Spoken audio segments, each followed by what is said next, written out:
Selamat pagi, Oma Opa, Bapak Ibu, Saudara-saudari, serta anak-anak yang dikasihi dalam Tuhan Yesus Kristus. Mari kita mengawali hari ini dengan merenungkan firman Tuhan. Kita bersatu di dalam doa. Bapa yang di surga, dimuliakanlah nama-Mu. Terima kasih atas napas kehidupan dan hari baru yang Engkau berikan. Kami mengucap syukur atas perlindungan-Mu sepanjang malam tadi. Pimpinlah kami melalui Roh Kudus-Mu dalam setiap aktivitas dan renungan hari ini, agar menjadi berkat bagi kami dan sesama. Di dalam nama Tuhan Yesus Kristus, kami berdoa. Amin. Pembacaan kita pada hari ini diambil dari Efesus 2 ayat 14-22 dengan judul perikop dipersatukan di dalam Kristus.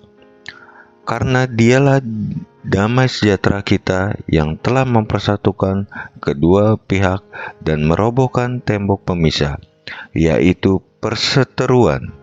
Sebab dengan kematiannya sebagai manusia, ia telah membatalkan hukum Taurat dengan segala perintah dan ketentuannya, untuk menciptakan keduanya menjadi satu manusia baru di dalam dirinya, dan dengan itu mengadakan damai sejahtera, dan untuk memperdamaikan keduanya di dalam satu tubuh dengan Allah melalui salib, dengan melenyapkan perseteruan pada salib itu. Ia datang dan memberitakan damai sejahtera kepada kamu yang jauh dan damai sejahtera kepada mereka yang dekat.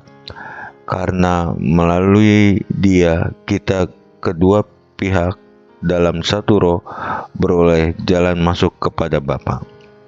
Demikianlah kamu bukan lagi orang asing dan pendatang, melainkan kawan sewarga dari orang-orang kudus dan anggota-anggota keluarga Allah yang dibangun di atas dasar para rasul dan para nabi, dengan Kristus Yesus sebagai batu penjuru.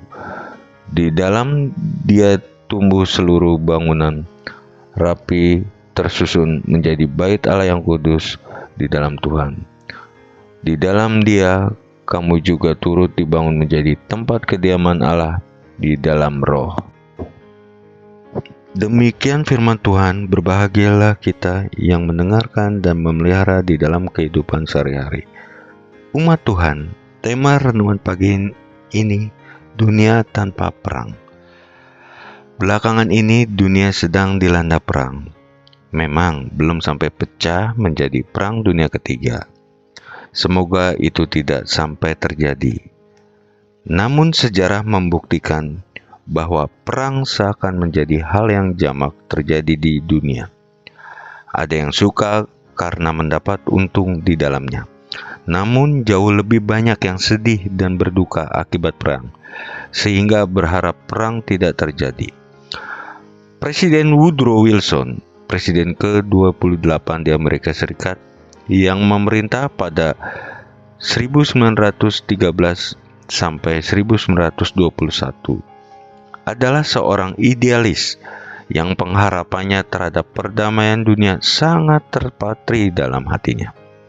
Itulah sebabnya ketika ia menyatakan perang terhadap Jerman pada tahun 1917, sesungguhnya hatinya terasa tersayat. Diceritakan bahwa sesampainya di Gedung Putih, ia meletakkan kepalanya di atas meja dan menangis. Perang Dunia I dinyatakan sebagai perang yang memerangi semua perang. Wilson sendiri kemudian menjadi penasihat utama dalam Liga Bangsa-Bangsa. Ia berharap LBB akan semakin menjamin perdamaian dunia. Namun Perang Dunia II dan banyak perang lainnya yang menghancurkan harapannya. Kita mungkin jadi bertanya, dapatkah dunia ini mengenal perdamaian yang sejati sehingga tak perlu ada perang? Alkitab menjawab, dapat. Bagaimana? Ketika orang mempercayai Yesus sebagai Sang Juru Selamat, mereka didamaikan dengan Allah dan dimotivasi untuk menjadi pembawa damai dalam hubungannya dengan sesama di dunia. Bahkan dengan musuh mereka. Hal tersebut ditegaskan Rasul Paulus, karena dialah Kristus, damai sejahtera kita, yang telah mempersatukan kedua pihak dan yang telah merubuhkan tembok pemisah, yaitu perseteruan. Ayat 14. Artinya, kehadiran Yesus dalam diri seseorang mengubahnya menjadi perdamaian, bukan lagi cenderung bermusuhan dan berperang dengan semua orang. Yang perlu kita sadari, itu semua dapat terjadi sebenarnya dimulai dari diri kita sendiri yang bersedia diperdamaikan dengan Allah oleh pengorbanan Kristus dan bersedia pula membawa damai bagi lingkungan di mana kita tinggal. Yakinlah, jika semua orang Kristen berpikir sama seperti itu, virus perdamaian akan menyebar ke seluruh penjuru di dunia ini. Dunia tanpa perang pun akan terwujud. Amin. Mari kita berdoa. Ya Bapa yang Maha Kuasa, kami mengucap syukur atas kasih setiamu dan firman yang telah kami renungkan hari ini. Kiranya firman-Mu menjadi pelita bagi kaki kami dan terang bagi jalan kami. Berikanlah kami kekuatan dan hikmat untuk menjalani kehidupan sesuai kehendak-Mu. Dalam nama Tuhan Yesus kami berdoa dan bersyukur. Amin.